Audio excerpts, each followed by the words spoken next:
Chapter 13. Dr. Seward's Diary continued. The funeral was arranged for the next succeeding day, so that Lucy and her mother might be buried together.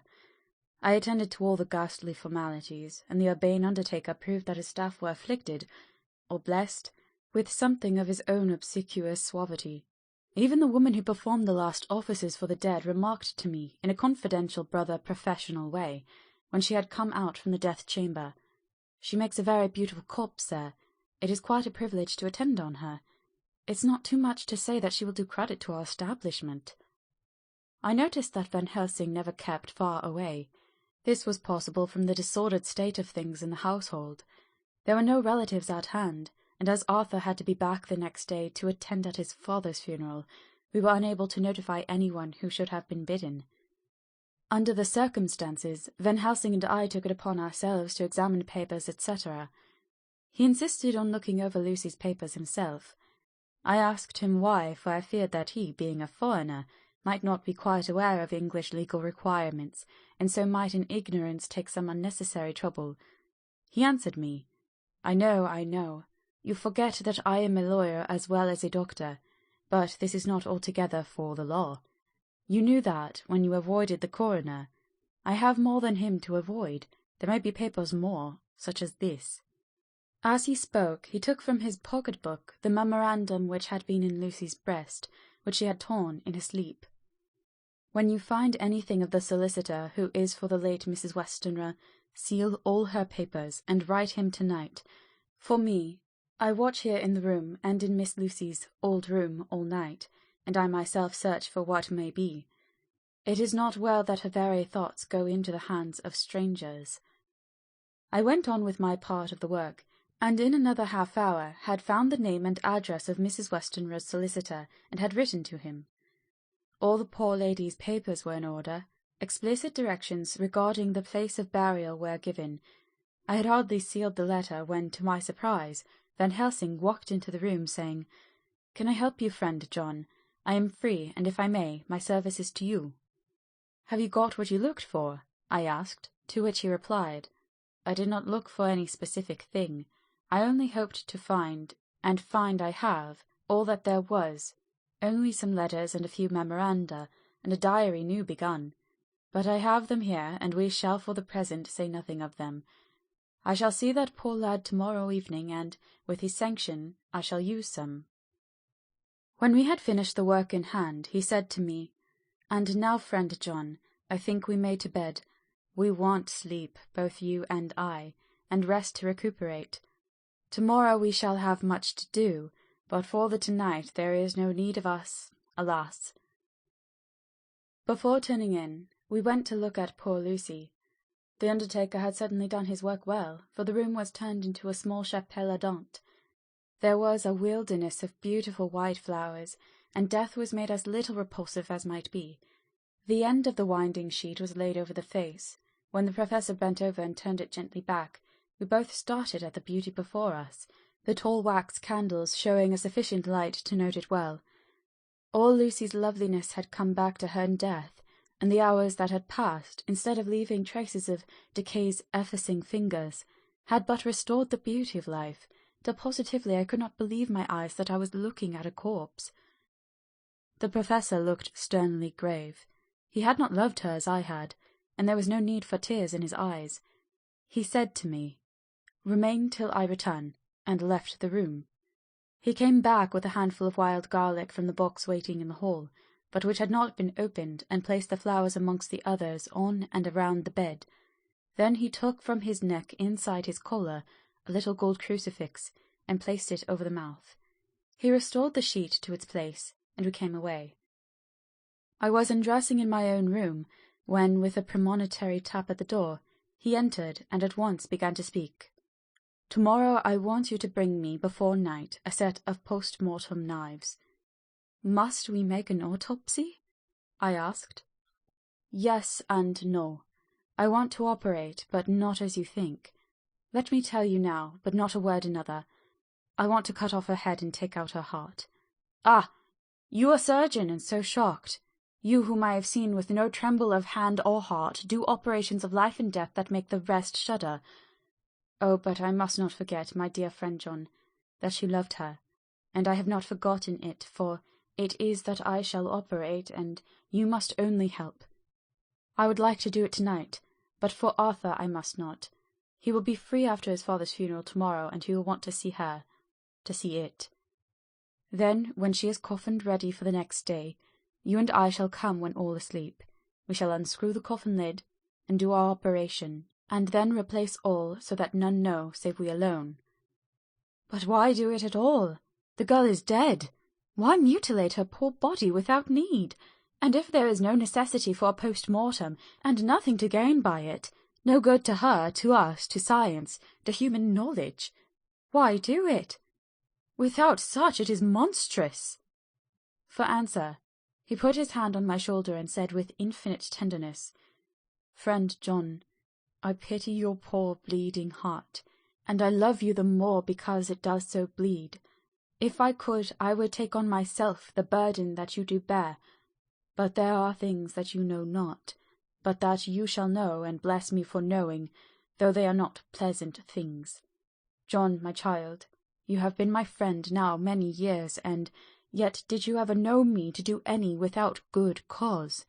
I may err, I am but man, but I believe in all I do. Was it not for these causes that you sent for me when the great trouble came? Yes. Were you not amazed, nay, horrified, when I would not let Arthur kiss his love, though she was dying, and snatched him away by all my strength? Yes. And yet you saw how she thanked me, with her so beautiful dying eyes, her voice, too, so weak, and she kissed my rough old hand and blessed me. Yes. And did you not hear me swear promise to her, that so she closed her eyes grateful? Yes. Well, I have good reason now for all I want to do. You have for many years trust me. You have believed me weeks past, when there be things so strange that you might have well doubt. Believe me yet a little, friend John. If you trust me not, then I must tell what I think, and that is not perhaps well. And if I work, as work I shall, no matter trust or no trust, without my friend trust in me, I work with heavy heart and feel, oh, so lonely when I want all help and courage that may be. He paused a moment and went on solemnly. Friend John, there are strange and terrible days before us. Let us not be two, but one, that so we work to a good end. Will you not have faith in me? I took his hand and promised him. I held my door open as he went away, and watched him go into his room and close the door. As I stood without moving, I saw one of the maids pass silently along the passage.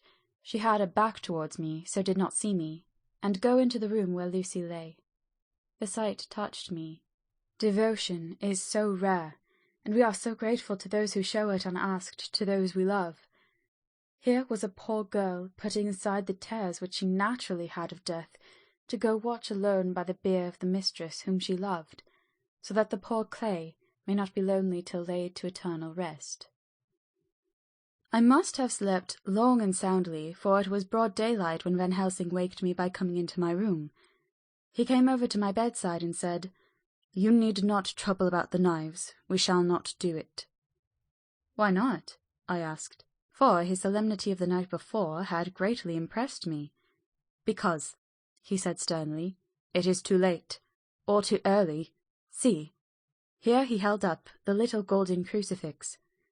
This was stolen in the night. How stolen? I asked in wonder, since you have it now.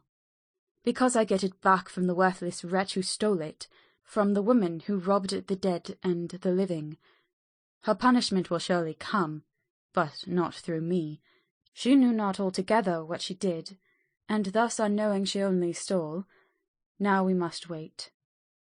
He went away on the word, leaving me with a new mystery to think of, a new puzzle to grapple with. The forenoon was a dreary time, but at noon the solicitor came, Mr. Markand of Holman, Sons, Markand and Lidderdale. He was very genial and very appreciative of what we had done, and took off our hands all cares as to details. During lunch he told us that Mrs. Westenra had for some time expected sudden death from her heart, and had put her affairs in absolute order. He informed us that, with the exception of a certain entailed property of Lucy's father's, which now, in default of direct issue, went back to a distant branch of the family, the whole estate, real and personal, was left absolutely to Arthur Holmwood. When he had told us so much, he went on. Frankly, we did our best to prevent such a testamentary disposition, and pointed out certain contingencies that might leave her daughter either penniless or not so free as she should be to act regarding a matrimonial alliance. Indeed, we pressed the matter so far that we almost came into collision, for she asked us if we were or were not prepared to carry out her wishes. Of course, we had then no alternative but to accept. We were right in principle, and 99 times out of 100 we should have proved by the logic of events the accuracy of our judgment. Frankly, however, I must admit that in this case any other form of disposition would have rendered impossible the carrying out of her wishes, for by her predeceasing her daughter, the latter would have come into possession of the property, and even had she only survived her mother by 5 minutes, her property would, in case there were no will, and a will was a practical impossibility in such a case, have been treated at her decease as under intestacy, in which case Lord Godalming, though so dear a friend, would have had no claim in the world, and the inheritors, being remote, would not be likely to abandon their just rights for sentimental reasons regarding an entire stranger. I assure you, my dear sirs, I am rejoiced at the result, perfectly rejoiced. He was a good fellow, but in his rejoicing at the one little part, in which he was officially interested, of so great a tragedy was an object lesson in the limitations of sympathetic understanding. He did not remain long, but said he would look in later in the day and see Lord Godalming. His coming, however, had been a certain comfort to us, since it assured us that we should not have to dread hostile criticism as to any of our acts. Arthur was expected at 5 o'clock, so a little before that time we visited the death-chamber. It was so in very truth, for now both mother and daughter lay in it.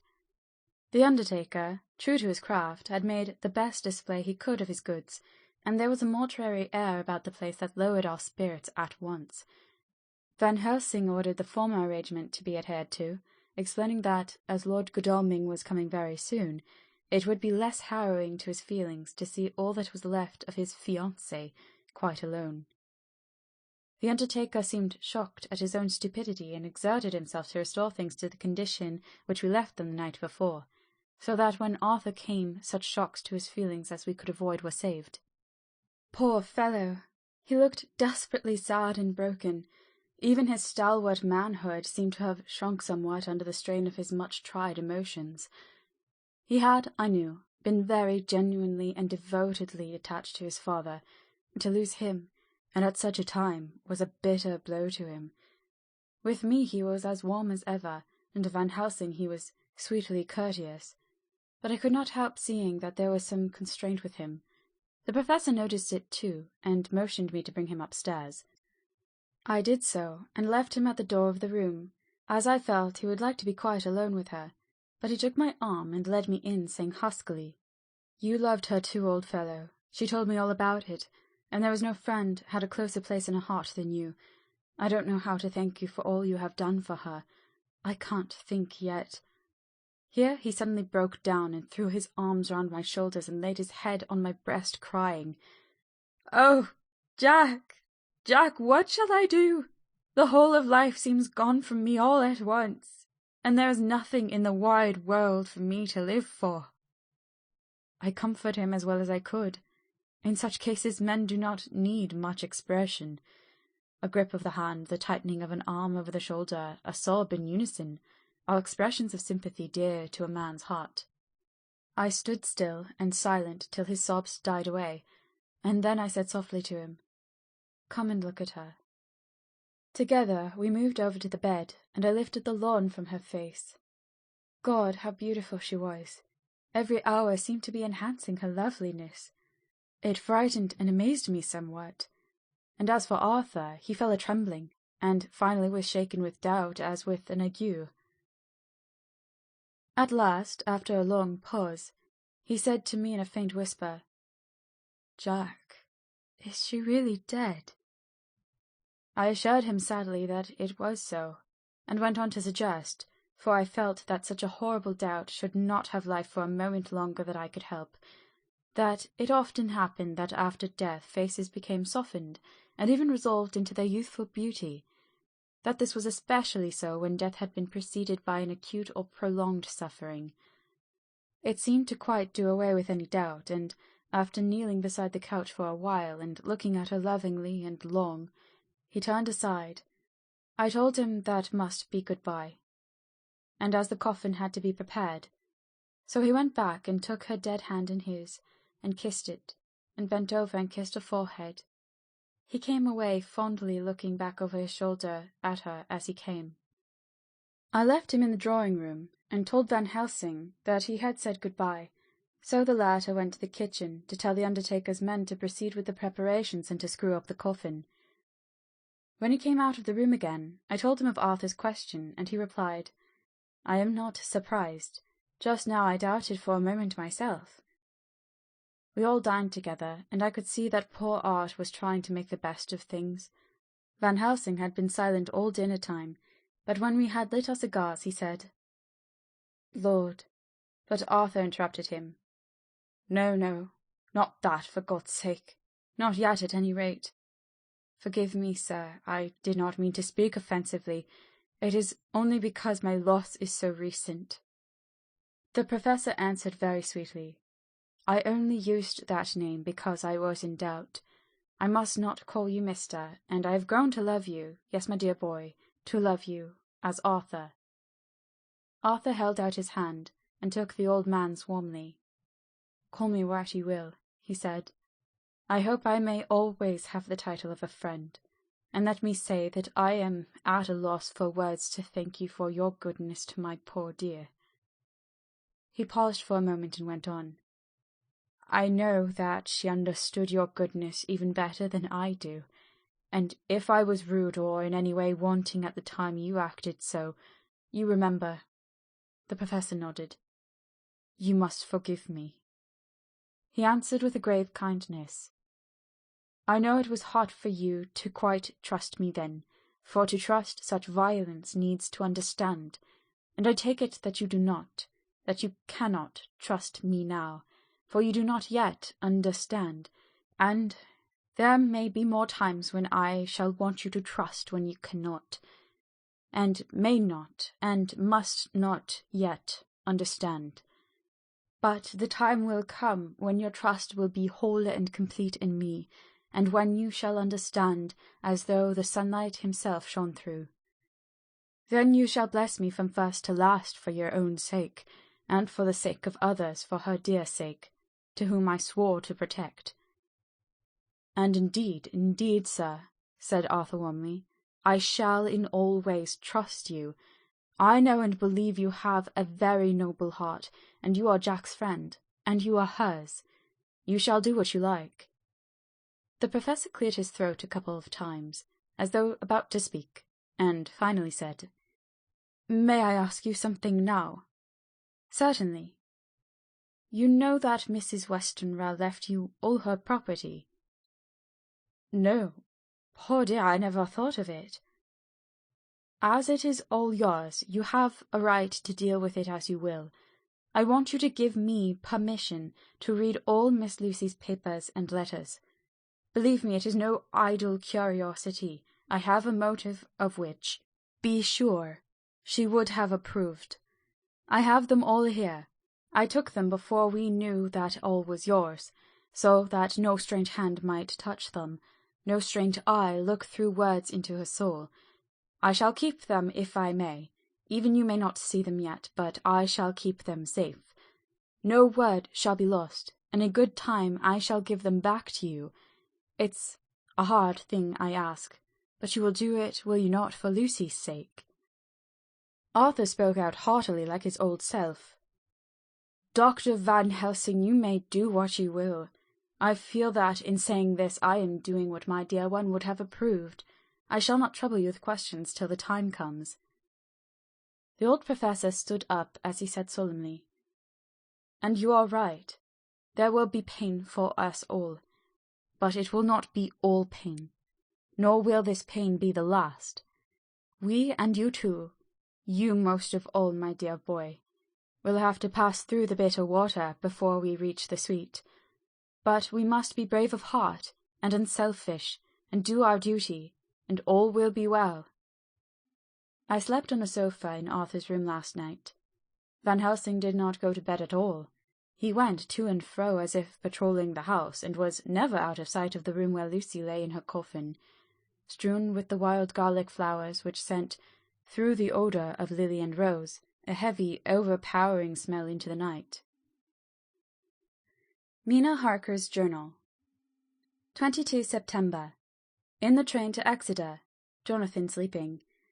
It seems only yesterday that the last entry was made, and yet how much between then, in Whitby, and all the world before me, Jonathan away and no news of him, and now married to Jonathan a solicitor, a partner, rich, master of his business, Mr. Hawkins dead and buried, and Jonathan with another attack that may harm him. Some day he may ask me about it. Down it all goes. I am rusty in my shorthand. See what unexpected prosperity does for us, so it may be as well to freshen it up again with an exercise anyhow. The service was very simple and very solemn.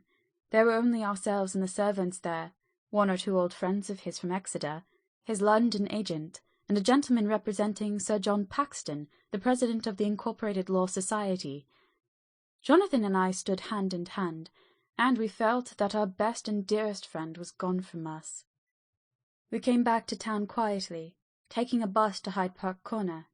Jonathan thought it would interest me to go into the Row for a while, so we sat down, but there were very few people there, and it was sad-looking and desolate to see so many empty chairs. It made us think of the empty chair at home, so we got up and walked down Piccadilly. Jonathan was holding me by the arm, the way he used to in the old days before I went to school. I felt it very improper, for you can't go on for some years teaching etiquette and decorum to other girls without the pedantry of it biting into yourself a bit. But it was Jonathan, and he was my husband, and we didn't know anybody who saw us, and we didn't care if they did.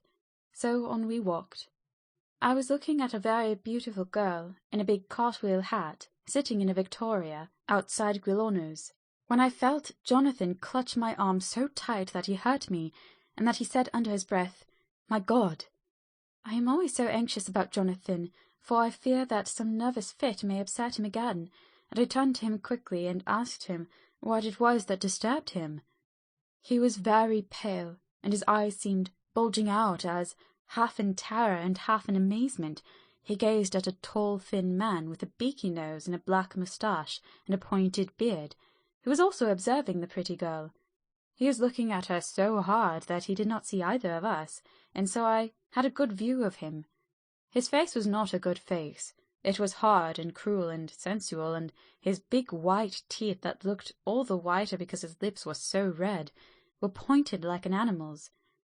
Jonathan kept staring at him till I was afraid he would notice. I feared that he might take it ill. He looked so fierce and nasty. I asked Jonathan why he was disturbed, and he answered, evidently thinking I knew as much about it as he did. "Do you not see who it is?" "No, dear," I said, "I don't know him. Who is it?" His answer seemed to shock and thrill me, for it was said as if he did not know that it was to me, Mina, to whom he was speaking. "It is the man himself." The poor dear was evidently terrified at something, very greatly terrified. I do believe that if he had not had me to lean on and to support him, he would have sunk down. He kept staring. A man came out of the shop with a small parcel and gave it to the lady, who then drove off. The dark man kept his eyes fixed on her, and when the carriage moved up Piccadilly, he followed in the same direction, and hailed a hansom. Jonathan kept looking after him, and said, as if to himself, "I believe it is the Count, but he has grown young. My God, if this be so! Oh, my God, if I only knew, if I only knew!" He was distressing himself so much that I feared to keep his mind on the subject by asking him any questions, so I remained silent. I drew him away quietly, and he, holding my arm, came easily. We walked a little further, and then went in and sat for a while in the Green Park. It was a hot day for autumn, and there was a comfortable seat in a shady place. After a few minutes staring at nothing, Jonathan's eyes closed, and he went quietly into a sleep, with his head on my shoulder. I thought it was the best thing for him, so did not disturb him. In about 20 minutes he woke up and said to me quite cheerfully, "Why, Mina, I have been asleep. Oh, do forgive me for being so rude. Come, and we'll have a cup of tea somewhere." He had evidently forgotten all about the dark stranger, as in his illness he had forgotten all that this episode had reminded him of. I don't like this lapsing into forgetfulness. It may make or continue some injury to the brain. I must not ask him, for fear I shall do more harm than good, but I must somehow learn the facts of his journey abroad. The time is come, I fear, when I must open that parcel, and know what is written. Oh, Jonathan, you will, I know, forgive me if I do wrong, but it is for your own dear sake. Later. A sad homecoming in every way. The house empty of the dear soul who was so good to us. Jonathan still pale and dizzy under a slight relapse of his malady, and now a telegram from Van Helsing, whoever he may be. "You will be grieved to hear that Mrs. Westenra died 5 days ago, and that Lucy died the day before yesterday. They were both buried today." Oh, what a wealth of sorrow in a few words! Poor Mrs. Westenra! Poor Lucy! Gone, gone never to return to us! And poor, poor Arthur, to have lost such sweetness out of his life! God help us all to bear our troubles. Dr. Seward's Diary. 22 September. It is all over. Arthur has gone back to Ring, and has taken Quincy Morris with him. What a fine fellow is Quincy! I believe in my heart of hearts that he suffered as much about Lucy's death as any of us. But he bore himself through it like a moral Viking. If America can go on breeding men like that, she'll be a power in the world indeed. Van Helsing is lying down, having a rest preparatory to his journey. He goes over to Amsterdam tonight, but says he returns tomorrow night, that he only wants to make some arrangements which can only be made personally. He is to stop with me then, if he can. He says he has work to do in London, which may take him some time. Poor old fellow! I fear that the strain in the past week has broken down even his iron strength. All the time of the burial he was, I could see, putting some terrible restraint on himself. When it was all over, we were standing beside Arthur, who, poor fellow, was speaking of his part in the operation where his blood had been transfused to his Lucy's veins. I could see Van Helsing's face grow white and purple by turns. Arthur was saying that he felt since then as if the two had been really married, and that she was his wife in the sight of God. None of us had said a word of the other operations, and none of us ever shall. Arthur and Quincy went away together to the station, and Van Helsing and I came on here. The moment we were alone in the carriage, he gave way to a regular fit of hysterics. He has denied to me since that it was hysterics, and insisted that it was only his sense of humour asserting itself under very terrible conditions. He laughed till he cried, and had to draw down the blinds lest anyone should see us and misjudge. And then he cried till he laughed again, and laughed and cried together, just as a woman does. I tried to be stern with him, as one is to a woman under the circumstances, but it had no effect. Men and women are so different in manifestations of nervous strength or weakness. Then, when his face grew grave and stern again, I asked him why his mirth, and why at such a time. His reply was in a way characteristic of him, for it was logical and forceful and mysterious. He said, "Ah, you don't comprehend, friend John. Do not think that I am not sad though I laugh. See, I have cried even when the laugh did choke me, but no more think that I am all sorry when I cry, for the laugh he come just the same. Keep it always with you, that laughter who knock at your door and say, 'May I come in?' is not the true laughter. No, he is a king, and he come when and how he like. He ask no person, he choose no time of suitability, he say, 'I am here.' Behold, in example, I grieve my heart out for that so sweet young girl. I give my blood for her, though I am old and worn. I give my time, my skill, my sleep. I let my other sufferers want, so that she may have all, and yet I can laugh at her very grave. Laugh when the clay from the spade of the sexton drop on her coffin and say thud, thud to my heart, till it send back the blood from my cheek.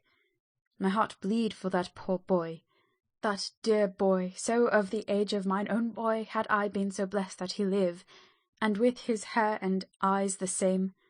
There you know why I love him so.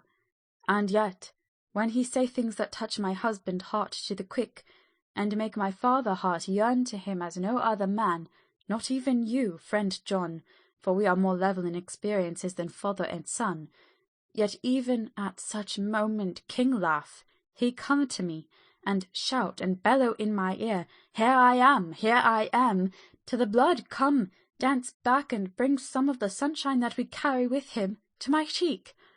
Oh, friend John, it is a strange world, a sad world, a world full of miseries and woes and troubles, and yet when King Laugh come he make them all dance to the tune he play.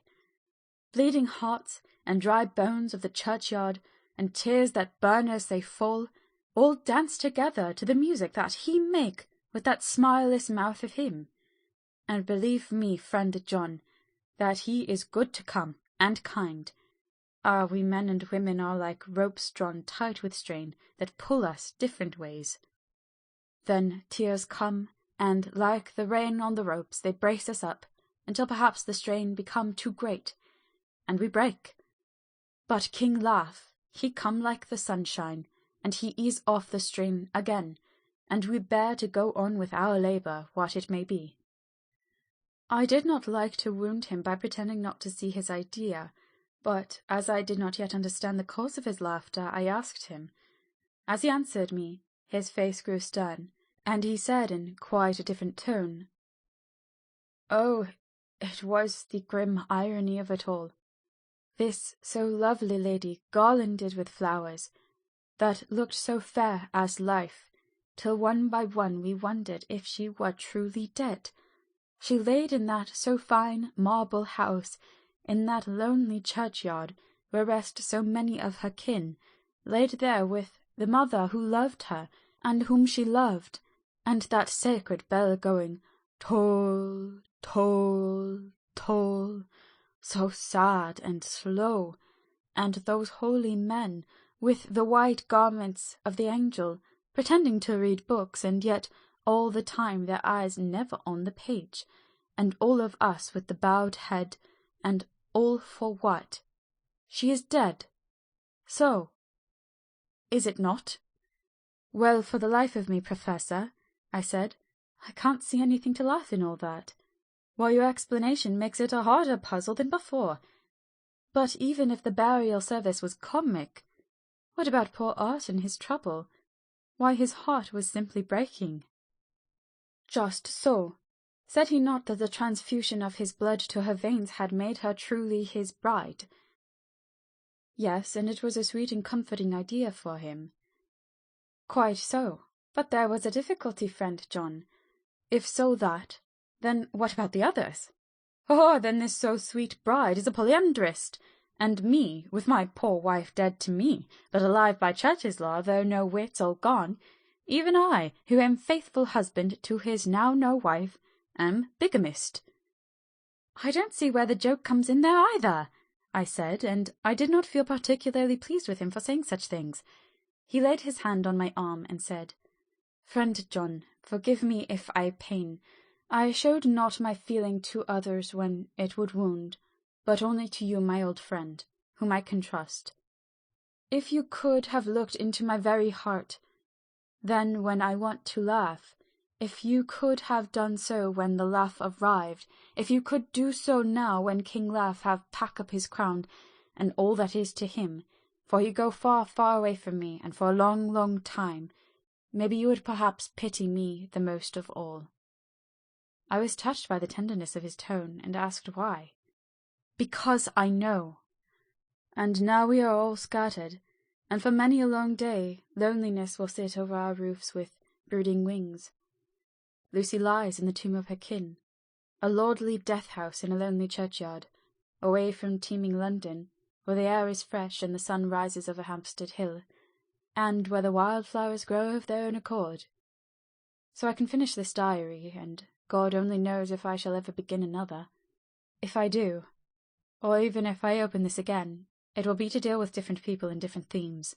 For here at the end, where the romance of my life is told, ere I go back to take up the thread of my life work, I say sadly and without hope, Fini. The Westminster Gazette, 25 September. A Hampstead Mystery. The neighbourhood of Hampstead is just at present exercised with a series of events which seem to run on lines parallel to those of what was known to the writers of headlines as the Kensington Horror, or the Stabbing Woman, or the Woman in Black. During the past 2 or 3 days, several cases have occurred of young children straying from home or neglecting to return from their playing on the heath. In all these cases, the children were too young to give any properly intelligible account of themselves, but the consensus of their excuses is that they had been with a blue-fur lady. It has always been late in the evening when they have been missed, and on 2 occasions the children have not been found until early in the following morning. It is generally supposed in the neighbourhood that, as the first child missed gave as his reason for being away that a blue-fur lady had asked him to come for a walk, the others had picked up the phrase and used it as occasion served. This is the more natural, as the favourite game of the little ones at present is luring each other away by wiles. A correspondent writes us that to see some of the tiny tots pretending to be the blue-fur lady is supremely funny. Some of our caricaturists might, he says, take a lesson in the irony of grotesque by comparing the reality and the picture. It is only by accordance with general principles of human nature that the blue-fur lady should be the popular role at these alfresco performances. Our correspondent naively says that even Ellen Terry would not be so winningly attractive as some of these grubby-faced little children pretend, and even imagine themselves to be. There is, however, possibly a serious side to the question, for some of the children, indeed all who have been missed at night, have been slightly torn or wounded in the throat. The wounds seem such as might be made by a rat or a small dog, and although of not much importance individually, would tend to show that whatever animal inflicts them has a system or method of its own. The police of the division have been instructed to keep a sharp lookout for straying children, especially when very young, in and around Hampstead Heath, and for any stray dog which may be about. The Westminster Gazette, 25 September. Extra Special. The Hampstead Horror. Another child injured. The blue-fur lady.